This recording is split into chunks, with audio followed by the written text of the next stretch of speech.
Kita berdoa. Bersyukur kami Tuhan atas segala berkat senantiasa dalam tumbuh dalam pribadi kami Tuhan. Kami juga bersyukur Tuhan atas waktu yang telah Kau berikan kepada kami. Bagaimana Pak Tuhan pada malam kelahiran ini Tuhan kami boleh dapat menerima firman. Ya Tuhan, kiranya Kau berkata-kata melalui hamba-Mu. Kau memberkati hamba-Mu agar apa yang disampaikan hamba-Mu dapat tersampai dan terlaksana nantinya Tuhan, untuk kemuliaan dan kebesaran nama-Mu. Melalui Yesus Kristus Juru Selamat kami berdoa. Amin. Bapak, Ibu, saudara-saudara terkasih dalam nama Yesus Kristus, firman Tuhan yang boleh menyapa kita pada malam hari ini, yakni terambil dari 1 Petrus 2 dari ayat 2. Saya ulangi kembali. Firman Tuhan yang menyapa kita pada malam hari ini terambil dari 1 Petrus 2 ayat yang kedua. Dan saya akan membacanya bagi kita, untuk kita semua.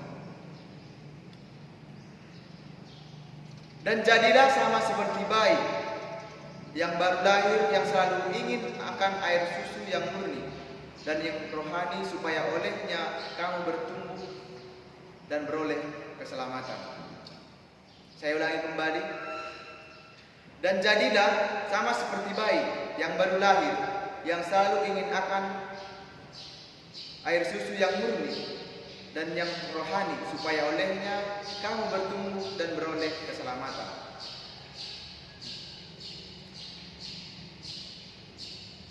Shalom untuk kita semua Bapak Ibu. Selamat Natal. Mungkin kita sudah berulang-ulang kali merayakan kelahiran dan merayakan tahun baru, tetapi kadangkala kita tidak memaknai apa seutuhnya makna dari kelahiran dan kedatangan Yesus Kristus itu sendiri. Pada malam hari ini saya mengambil tema hidup baru di tengah-tengah kelahiran Yesus Kristus. Mengapa saya mengambil tema yang seperti ini Bapak Ibu?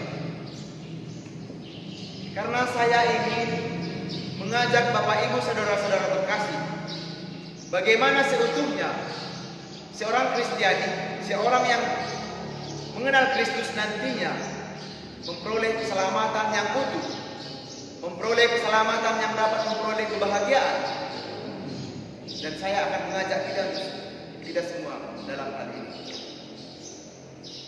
Salah satu yang menjadi langkah untuk dapat masuk ke dalam kerajaan Allah ialah hidup baru. Oleh sebab itu setiap orang yang ingin masuk ke dalam kerajaan Allah, ia telah lahir baru, sehingga ia menjadi ahli waris secara rohani. Dan semenjak kita di dalam kandungan, kita sudah dipersiapkan oleh Tuhan untuk menjadi anaknya dan menjadi orang yang dipandang dan dipilih untuk menjadi kepercayaannya. Oleh sebab itu sebagai orang Kristen, kita selayaknya sudah hidup baru dan menjauhi segala tindakan kenajisan atau bahkan dosa yang sudah kita bawa semenjak kita lahir dalam dunia ini. Pertama-tama Bapak Ibu saudara-saudara terkasih, kita mesti mengetahui apa seutuhnya makna dari lahir baru dan apa itu lahir baru. Kalau di dalam nats tadi, lahir baru ialah lahir dari kandungan, yang mana kita diperlihatkan bagaimana seorang bayi yang rindu dan hanya bisa meminum susu murni. Mengapa dikatakan seperti itu Bapak Ibu? Di mana kita belum diperkenalkan, di mana kita belum mengetahui hal-hal yang buruk di dalam dunia ini. Bagaimana kita memperoleh kemurnian di tengah-tengah kerusakan dunia ini? Seperti itu yang dikatakan lahir baru Bapak Ibu. Terus bagaimana langkah kita agar kita dapat memperoleh lahir baru tersebut di dalam diri kita, di dalam saudara-saudara kita, dan di tengah-tengah keluarga dan kenajisan dunia ini Bapak Ibu? Yang pertama ialah membersihkan diri kita. Mari kita sama-sama membuka di Efesus 5 ayat 26.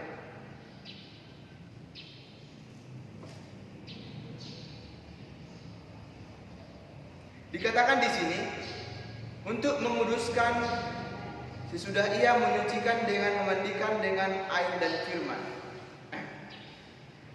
Jika kita bertolak ukur dari Nats Efesus 5 ayat 26, kita diajak untuk membersihkan diri. Dalam artian Bapak Ibu, membersihkan diri yang berpatokan dari Efesus 5 ayat 26 ini ialah kita dimandikan, yang artinya kita dibaptis. Mungkin kita sudah dibaptis dari kita kecil Bapak Ibu, tetapi itu kadang-kala hanya baptisan semata saja. Tetapi kita tidak tahu apa maksud dan tujuan dari pembaptisan tersebut. Ketika kita dibaptis dengan air dan firman, mungkin kita hanya dibaptis melalui firman saja, tetapi kita tidak mau menerima firman yang ada di dalam Alkitab tersebut. Kenapa saya katakan seperti itu, Bapak Ibu? Karena bila kita sudah menerima firman, pastinya kita sudah rindu dengan akan firman tersebut. Bagaimana rasa kerinduan kita? Bagaimana kita menunjukkan rasa kerinduan kita tersebut? Kadang-kala kita tidak menyadari Bapak Ibu, bila kita rindu akan firman tersebut, kita akan mau dan rindu dan mau membaca firman tersebut Bapak Ibu. Kita rindu. Kita selalu setiap malam kita meluangkan waktu kita dengan firman. Kita memiliki sedikit pergumulan dengan firman tersebut.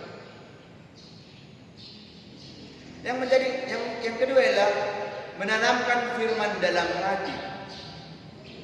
Mari kita buka kitab kita dari Yohanes 3 ayat 5.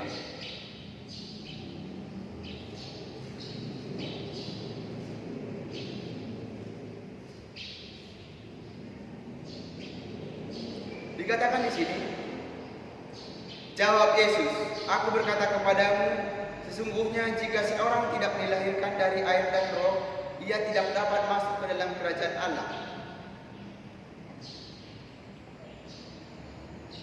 Menanamkan firman dalam hati. Dalam nats ini Bapak Ibu, kita seutuhnya diingatkan kembali kepada poin yang pertama, di mana bila di poin pertama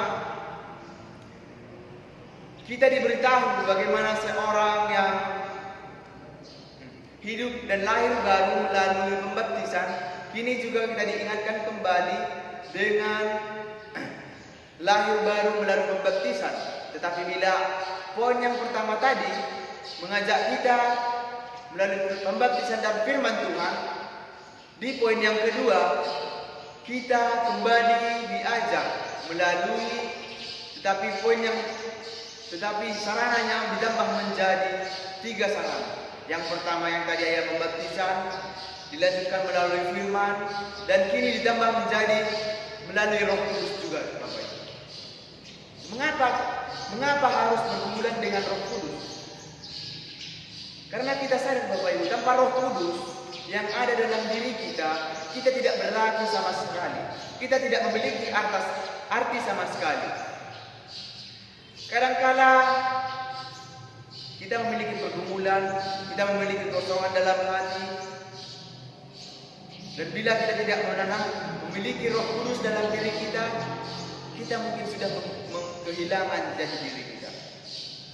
Sehingga kita harus memperkuat Roh Kudus dalam diri kita, sehingga kita dapat memperkokoh Roh Kudus dalam diri kita, agar kita mampu, agar kita bisa menjalani kehidupan kita sesuai kehendak Allah Bapa.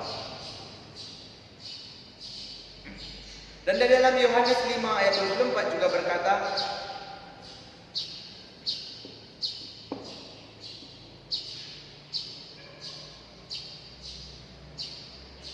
aku berkata kepadamu, sesungguhnya barang siapa mendengar perkataanku dan percaya kepada Dia yang mengutus aku, ia mempunyai hidup yang kekal dan tidak turut dihukum, sebab ia sudah pindah dari alam maut ke dalam hidup.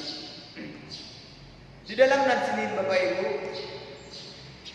ini adalah gambaran bagaimana kita sudah melakukan kehendak Bapa. Bagaimana jika kita sudah menerima Yesus, sudah percaya dan menerima Dia dalam diri kita, dan Roh Kudus sudah tertanam dalam diri kita, sehingga kehendak Bapa yang baik, sehingga kehendak Bapa yang mampu menjadi sarana kita sebagai hamba-hamba Allah sudah bisa kita lakukan dan sudah bisa kita laksanakan dalam diri kita, Bapak Ibu.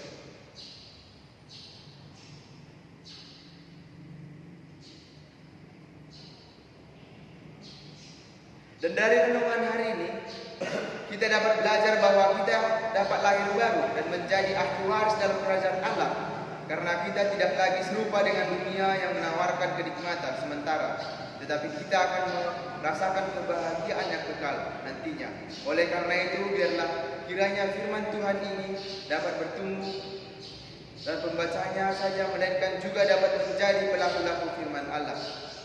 Tujuan dan buah pekerjaannya bagi gereja adalah pengurusan gereja dikeluarkan dari suasana dosa dan ditempatkan dalam suasana kekudusan, sehingga ia menyucikannya, memandikannya dengan air firman lewat pembaptisan dalam diri kita yang pernah kita lakukan, Bapak Ibu. Orang harus dilahirkan dari air dan roh, yaitu air yang merujuk kepada baptisan dan roh kepada kelahiran baru secara rohani, sehingga setiap orang yang percaya kepada Yesus Kristus harus dilahirkan dari air dan roh. Ini berhubungan dengan hasil pendengaran dan kepercayaan, yakni kehidupan yang kekal. Ada hubungan yang erat antara mendengar ajaran Yesus dengan misi ilahi Yesus, dan karena itu wibawa ilahi daripada perkataan-perkataannya dari kepercayaan adalah jembatan dengan mana yang menyeberang dari yang satu kepada yang lain. Demikian firman Tuhan, kita bersatu dalam doa. Terima kasih Tuhan atas segala firman-Mu terhadap kami. Kiranya Tuhan, kami mampu dan menghidupi firman-Mu agar kami bisa hidup kembali dan hidup lahir baru, agar kami dapat mengenal Engkau. Melalui Yesus Kristus Juru Selamat kami berdoa. Amin.